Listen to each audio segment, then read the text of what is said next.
गर्भवती महिलांनी वेदाचे कुठले नियम पाळावे याविषयीची आपण माहिती घेणार आहोत।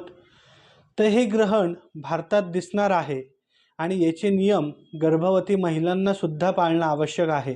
तर कुठले नियम पाळायचे हे आपण जाणून घेऊया। तर गर्भवती महिलांनी या काळात झोपलं तर चालतं का? हो, या काळात आपण जरूर झोपलं तर चालतं। याने तुम्हाला आणि तुमच्या होणाऱ्या बाळाला कुठलीही अडचण येणार नाही, तुमच्या गर्भाला सुद्धा कुठलाही त्रास होणार नाही। त्यामुळे त्याची काळजी करू नका, मनात भीती बाळगू नका।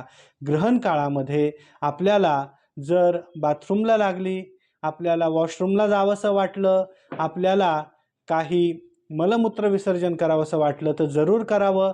आपण जर खूपच कडक नियम पाळले तर त्याचा तुमच्या गर्भाशयाला त्रास होणार आहे, तुमचं डिहायड्रेशन वाढणार आहे आणि निश्चितच याचा परिणाम बाळाला अन्न पुरवठा कमी होण्याकरता होईल आणि निश्चित गर्भाला त्याचा त्रास होण्याची शक्यता मोठ्या प्रमाणात असते। त्यामुळे खूप सारे कडक नियम न पाळलेलं जास्त योग्य राहणार आहे।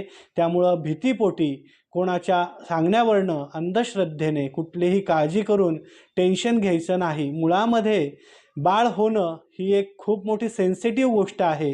गर्भावस्थेमध्ये बाईंना जास्त टेन्शन येत असतं आणि आजूबाजूचे, शेजारचे, घरातले आपल्याला खूप सारे सल्ले देतात। त्यामुळे आपल्याला या काळामध्ये खूप सारी मानसिक भीती आणि टेन्शन निर्माण होत असतं।